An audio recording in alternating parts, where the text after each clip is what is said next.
Hello everyone, आज आप लोगों से एक बहुत ही इंटरेस्टिंग क्वेश्चन डिस्कस करते हैं। इंग्लिश लैंग्वेज एक्चुअली स्टार्ट कैसे हुई? बहुत कि इंग्लिश शायद अमेरिका या ब्रिटेन में सडनली डेवलप हो गई, लेकिन सच यह है कि इंग्लिश लैंग्वेज एक लॉन्ग हिस्टोरिकल जर्नी का रिजल्ट है जो लगभग 1500 साल पुरानी है। चलिए इसको एक सिंपल स्टोरी की तरह समझते हैं। सबसे पहले हमें 5th सेंचुरी सी में जाना पड़ेगा। उस वक्त ब्रिटेन में इंग्लिश एग्जिस्ट ही नहीं करती थी। बिल्कुल सही सुना आपने, उस वक्त ब्रिटेन में इंग्लिश एग्जिस्ट ही नहीं करती थी। वहां एक दूसरी लैंग्वेज बोली जाती थी जिसे सेल्टिक लैंग्वेजेस कहा जाता है। फिर उसके बाद क्या हुआ देखिए, फिर उसके बाद यूरोप की कुछ ट्राइब्स, इनका नाम याद रखिएगा, एंगल्स, सैक्सन्स और ज्यूट्स, ये जो ट्राइब्स थी ये जर्मनी और डेनमार्क के एरिया से ब्रिटेन में माइग्रेट हुए। जब ये लोग ब्रिटेन आए तो अपनी लैंग्वेज भी साथ ले आए। इन ट्राइब्स की लैंग्वेजेस मिलकर जो लैंग्वेज बनी उसे कहा गया है ओल्ड इंग्लिश। और इंटरेस्टिंग बात यह है कि इंग्लिश का नाम भी एंगल्स ट्राइब, जो अभी हमने आपको बताया था, एंगल्स ट्राइब से आया है। जैसे एंगल से एंगल लैंड बना और एंगल लैंड से इंग्लैंड और इंग्लैंड से इंग्लिश। ओल्ड इंग्लिश आज की इंग्लिश से बहुत डिफरेंट थी। अगर आज का इंग्लिश स्पीकर ओल्ड इंग्लिश सुन ले तो उसको बिल्कुल समझ नहीं आएगा। अब हम आपके सामने एक सेंटेंस बोलेंगे, ये ओल्ड इंग्लिश में, अब आप देखिएगा आपको बिल्कुल समझ में नहीं आएगा। जैसे व्हाट वी गार्डिना इन गियरडगम। अब वॉट का मतलब था यहां पे लिसन, वी गार्डिना यहां पे एंशिएंट टाइम की बात कर रहा है। ये line actually famous epic poem Beowulf की है। अब आइए आगे बढ़ते हैं। अब इंग्लिश का नेक्स्ट मेजर चेंज कब आया? 1066 में नॉर्मन कॉन्क्वेस्ट हुआ।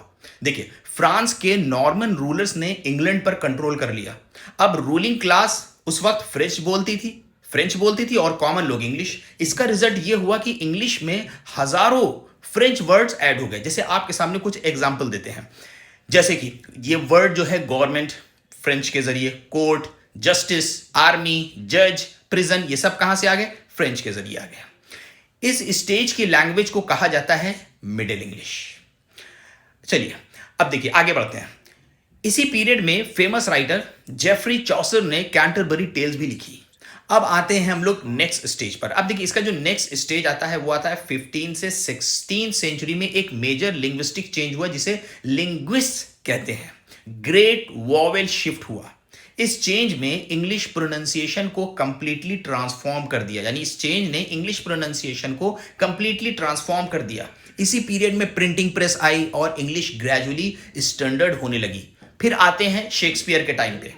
विलियम शेक्सपियर ने इंग्लिश लैंग्वेज में 1000 से ज्यादा नए वर्ड इंट्रोड्यूस किए। विलियम शेक्सपियर ने, जैसे एग्जाम्पल के तौर पे लोनली, मैजेस्टिक, रेडियंस, एडिक्शन।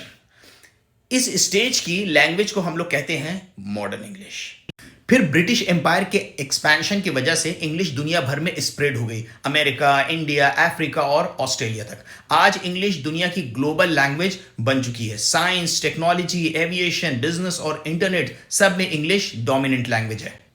तो इससे हमें यह पता चला कि इंग्लिश लैंग्वेज एक दिन में क्रिएट नहीं हुई है, यह डेवलप हुई है जर्मनिक ट्राइब से, फ्रेंच इन्फ्लुएंस से, लैटिन और ग्रीक वर्ड से और सेंचुरीज के कल्चरल चेंज से। इसी वजह से इंग्लिश इतनी रिच और डाइवर्स लैंग्वेज है।